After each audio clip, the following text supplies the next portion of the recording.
தமிழக வெற்றிக் கழகத்தின் தலைவர் விஜயின் பரப்புரையின் போது கரூரில் 41 பேர் கூட்ட நெரிசலில் சிக்கி உயிரிழந்தது குறித்து இசையமைப்பாளர் சந்தோஷ் நாராயணன் தனது எக்ஸ் தளத்தில் பதிவிட்டுள்ளார். கரூர் கூட்ட நெரிசலில் அப்பாவி உயிர்கள் இழந்தது என்னை தனிப்பட்ட அளவில் மிகவும் பாதித்துள்ளது.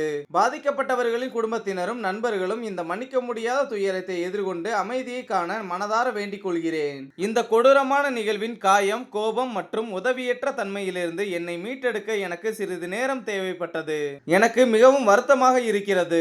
எனது நேர்மையான தனிப்பட்ட கருத்தில் அதிகாரத்திற்கான இடைவிடாத பசி, புகழுக்காக மக்களை ஏமாற்றுவது, அதிகாரத்திற்கான பேய் தாகம் மற்றும் அதன் மூலம் கிடைக்கும் செல்வங்களுக்கான தாகம் ஆகியவையே நம்மை இங்கு கொண்டு வந்து நிறுத்தி இருக்கிறது.